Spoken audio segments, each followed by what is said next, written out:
Ito yung sinasabi ko sa yung pinakamasarap na kinakainan ko. Frida! Ay, Suki, buti naman bumalik kayo. Sino yung mga kasama mo? Si Tanggol, si Bubble, si Emo, mga kaibigan ko. Si Frida nga pala siya yung may-ari ng pinakamasarap na parisan dito, di ba? Ako si Frida. Ako ang diwata ng parisan na to. Jowa mo? Eto? Hindi, oh. Hindi pa. Anong hindi pa? Hindi. Ito na rin.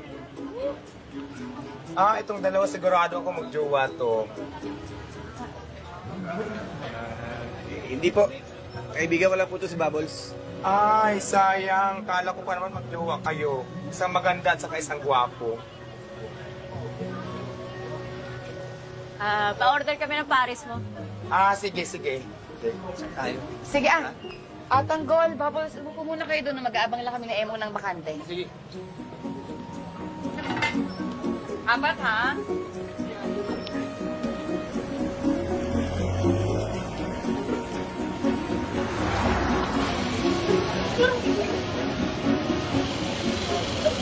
Uy, Tanggol.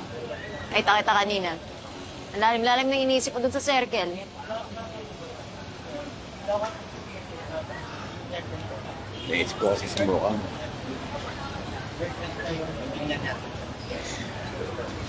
Napaka-special kasi sa akin ng lugar na yan. Dati nung nagtatrabaho pa si Mocha doon sa nightclub na pinapasukan niya. Kumain din kami. At pagkatapos nilala ko siya doon. Kaya nung dumaan tayo kanina, naalala ko siya. Sabi ko na, si Wongkang yung iniisip. Mahal mo talaga siya, no?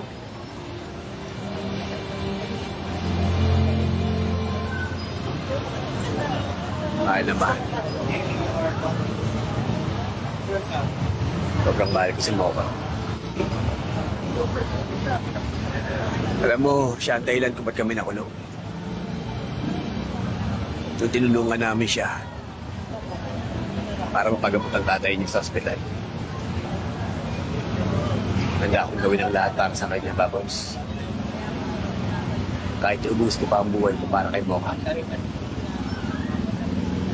Swerte niyo.